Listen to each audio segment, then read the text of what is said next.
Assalamualaikum warahmatullahi wabarakatuh. Nama saya Eka Ernawati, NIM 200011885, semester 3 non-reguler A, ruang 3.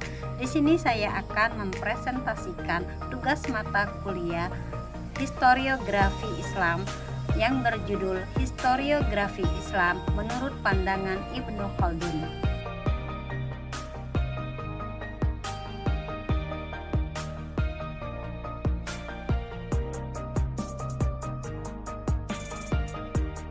Corak pemikiran Ibnu Khaldun. Ibnu Khaldun sebagai seorang pemikir adalah produk sejarah. Dari sini muncul apa yang disebut sejarah pemikiran atau sejarah intelektual.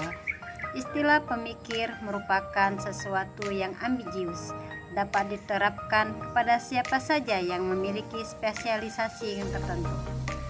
Ia dapat diterapkan kepada seorang filosofer, thinker, scholar, atau intelektual yang berujung pada figur terpelajar.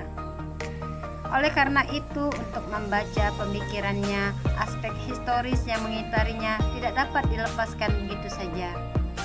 Namun yang jelas, pemikiran Ibnu Khaldun tidak dapat dipisahkan dari akar pemikiran Islamnya. Disinilah letak alasan bahwa seluruh semangat Al-Muqaddimah yang merupakan manifestasi pemikiran Ibnu Khaldun diilhami pengaruhnya oleh Al-Quran sebagai sumber utama dan pertama ajaran Islam.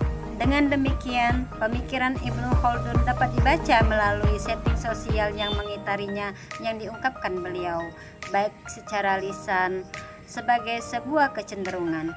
Sebagai seorang filosofer muslim, pemikiran Ibnu Khaldun sangatlah rasional dan banyak berpegang kepada logika. Hal ini sangat dimungkinkan karena beliau pernah belajar filsafat pada masa mudanya. Tokoh yang paling dominan mempengaruhi pemikiran filsafat Ibnu Khaldun adalah Al-Ghazali yang hidup di tahun 1058 sampai dengan 1111 Masehi. Meskipun pemikiran beliau berbeda dengan Al-Ghazali dalam masalah logika, Al-Ghazali jelas-jelas menentang logika karena hasil pemikiran logika tidak dapat diandalkan. Adapun Ibnu Khaldun masih menghargainya sebagai metode yang dapat melatih seseorang berpikir sistematis. Sementara itu, ada pandangan lain yang mengutarakan bahwa Ibnu Khaldun mendapat pengaruh dari Ibnu Rushd yang hidup di tahun 1126 hingga 1198 Masehi dalam masalah hubungan filsafat dan agama. Ada kesan bahwa pemikiran Ibnu Khaldun merupakan kelanjutan pemikiran Ibnu Rushd dalam masalah ini. Akan tetapi pada sisi yang lain, Ibnu Khaldun juga berbeda dengan Ibnu Rushd dalam hal mencela filsafat, terutama dalam masalah metafisika. Bahkan karena tajamnya kritik Ibnu Khaldun terhadap filsafat, banyak orang mengatakan bahwa beliau memusuhi filsafat, meskipun sesungguhnya beliau sendiri adalah filosof. Dalam hal ini kedengarannya sebagai sesuatu yang aneh. Pemikiran filsafat Al-Ghazali dan Ibnu Rushd telah mempengaruhi corak pemikiran Ibnu Khaldun. Padahal dimaklumi bahwa kedua tokoh itu memiliki orientasi yang saling bertentangan dalam masalah filsafat. Ibnu Rushd adalah pendukung utama Aristoteles dalam sejarah Islam, sementara Al-Ghazali adalah musuhnya yang paling utama. Akan tetapi, justru disinilah letak kekhasan pemikiran Ibnu Khaldun. Beliau berhasil menyatukan pendapat pemikiran Al-Ghazali dan Ibnu Rushd sekaligus.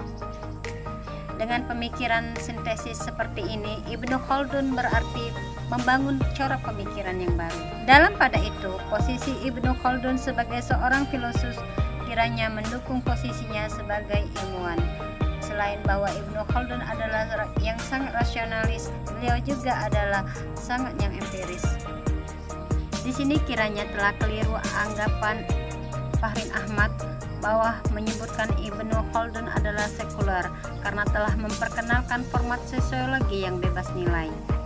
Lebih jauh, ia menulis bahwa pemikiran Ibnu Khaldun memiliki basis tinggi dari Al-Quran dan Al-Hadis. Ini menunjukkan bahwa Ibnu Khaldun memang seorang benar-benar religius yang mencoba memahami fenomena-fenomena sosial. Beliau telah memperlihatkan hubungan erat antara sains dan agama, sehingga meskipun berpandangan empiris tapi tetap meliputi jiwa ketuhanan yang berasal dari jiwa ketuhanan yang berasal dari agamanya. Semua gaya pemikiran Ibnu Khaldun terbentuk sebagai hasil kondisi kultural yang ada pada masanya. Demikian pembahasan mengenai historiografi Islam menurut pandangan Ibnu Khaldun. Semoga dapat bermanfaat dan dapat menjadi wawasan bagi kita semua. Kurang dan lebih saya mohon maaf. Akhirul kata, wassalamualaikum warahmatullahi wabarakatuh.